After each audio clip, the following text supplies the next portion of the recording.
Corona भाइरसका कारण मनोरञ्जन क्षेत्रले निकै क्षति बिहोर्नु पर्यो। कलाकारिताकै माध्यमबाट आफ्नो रोजीरोटीको जोहो गर्दै आएका कलाकारहरूका लागि त कोरोना भाइरस सबैभन्दा ठूलो दुश्मन बन्यो। धेरै नेपालीहरूले कोरोना भाइरसकै कारण आफ्ना परिवारका सदस्य गुमाइरहँदा कलाकारिता क्षेत्र पनि त्यसबाट अछुतो रहन सकेन। विशेष चलचित्र नगरी लामो समयदेखि कोरोना भाइरसको प्रत्यक्ष मारमा परिरहेको छ। संरचनाहरू त भोलि अवस्था सामान्य बन्दै जाँदा पुनः निर्माण गर्न सकिन्छ, तर मनोरञ्जन नगरीमा अतुलनीय योगदान दिएका धेरै कलाकर्मीहरूले ज्यान गुमाएर पुगेको क्षति कहिल्यै पनि परिपूर्ति हुन सक्दैन। आज हामी कोरोना भाइरसका कारण यो संसारबाट विदा भएका कलाकर्मीका विषयमा चर्चा गर्दैछौं। कलाकार शम्भुराज थापा। हास्य कलाकारका रूपमा स्थापित शम्भुराज थापाको कोरोना संक्रमणकै कारण निधन भयो। करिब 3 दशक भन्दा लामो समयदेखि कलाकारिता क्षेत्रमा सक्रिय थापाको पाटन अस्पतालमा कोरोना संक्रमणकै कारण निधन भएको हो। करिब 3 साताको अस्पताल बसाएपछि उनी संसारबाट विदा भएका थिए। थापाले केही चलचित्रका साथै धेरै टेलिसिरियलहरूमा अभिनय गरेका थिए। विशेष हास्य कलाकारका रूपमा चिनिएका थापाले नेपाली चलचित्र आफ्नो बिरानो निर्माण गरेका थिए। त्यससँगै सानो पर्दाका धेरै टेलिसिरियलहरूमा उनलाई रुचाइएको छ। थापाले महसंसारको आमा, मदन बहादुर, हरिबहादुर लगायतका टेलिसिरियलमा अभिनय गरेका थिए। पछिल्लो समय प्रसारण हुँदै आएका मेरी बासै, भद्रगोल, गोलमाल जस्ता चर्चित टेलिसिरियलहरूमा उनले अभिनय गरेका थिए भने हाल उनी हास्य टेलिसिरियल हल्का रमाइलोमा अभिनय गर्दै आएका थिए।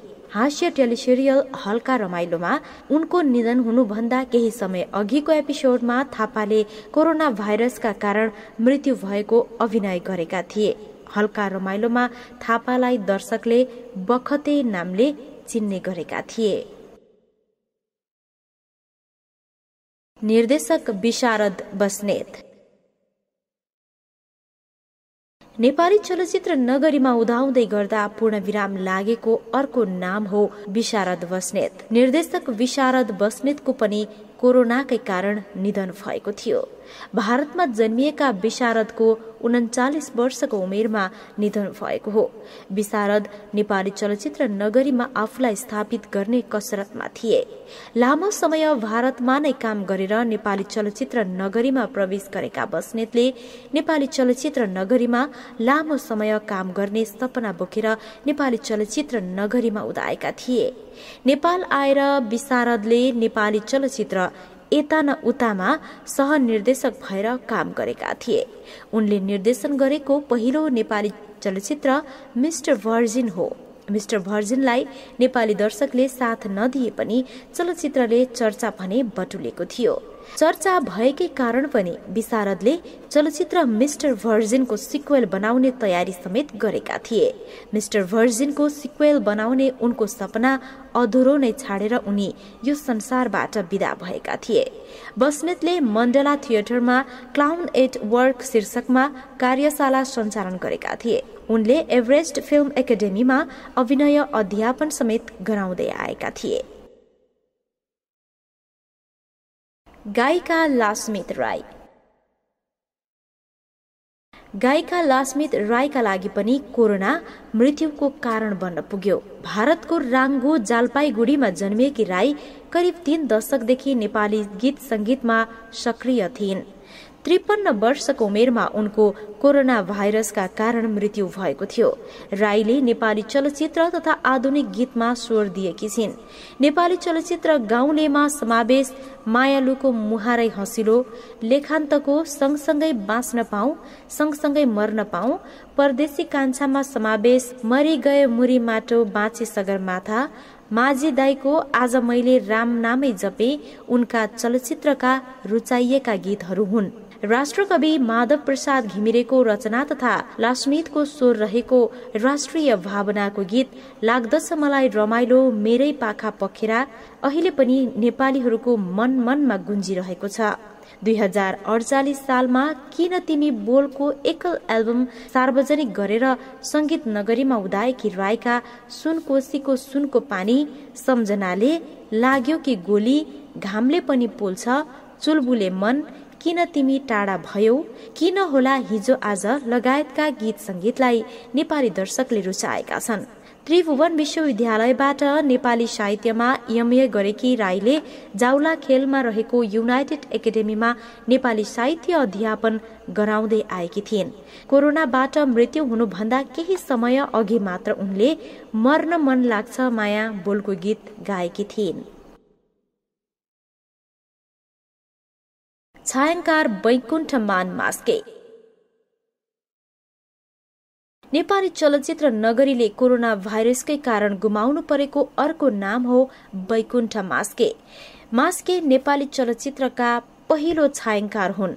उनको 83 वर्षको उमेरमा कोरोना भाइरसकै कारण निधन भएको थियो। कोरोना पोजिटिभ देखिएका मास्के लामो समयदेखि कलेजोको बिरामी समेत रहनु भएको थियो।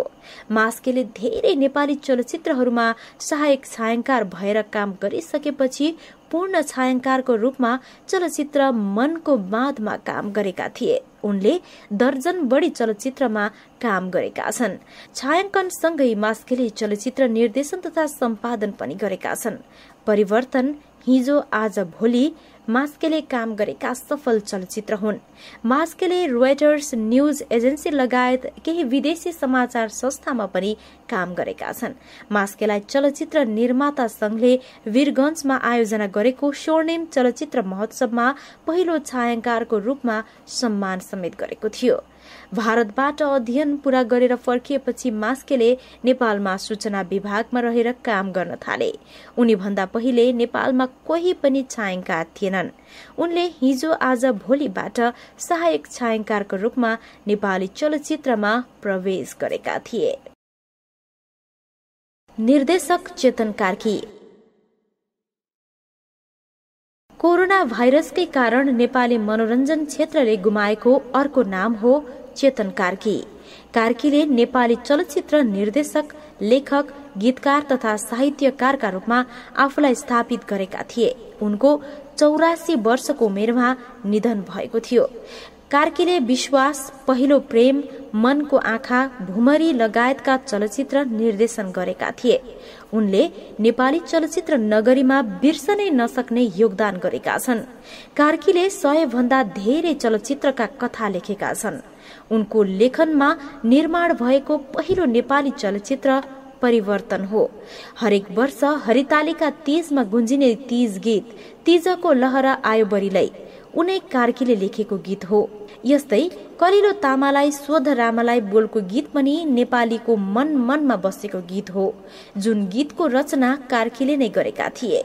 यस्तै उनीद्वारा लिखित आत्मा बेचेको छैन, ढलेको गिलास, हनीमुन लगायतका उपन्यासहरू निकै चर्चित छन्। छायाङ्कार भीम राणा। चलचित्र निर्माता एवं छायाङ्कार भीम राणाको पनि कोरोना भाइरसकै कारण निधन भएको थियो। कोरोना संक्रमणसँग जुधिरहेका राणाको 58 वर्षको उमेरमा निधन भएको हो। राणा छायाङ्कारसँगै चलचित्र निर्माता समेत हुन्। धेरैले राणालाई नेपालमा सिनेमासको प्रविधिको सुरुवात गर्ने व्यक्तित्वका रूपमा समेत चिन्ने गरेका छन्। राणाले सिनेमासको प्रविधिको प्रयोगमा नेपाली चलचित्र माइली निर्माण गरेका थिए। माइली सिनेमासको प्रविधिमा निर्माण भएको नेपालको पहिलो चलचित्र हो। उनले माइली, लवकुश, बर्माला, बादल, सौभाग्य लगायतका थुप्रै चर्चित नेपाली चलचित्रहरूमा काम गरेका छन्। राणाको नेपाली चलचित्र क्षेत्रमा अतुलनीय योगदान रहेको छ। स्टिल क्यामेरादेखि करियर सुरु गरेका राणाले ठूला चलचित्र हुँदै एनएफडीसीको सीईओ सम्म भएर काम गरेका थिए।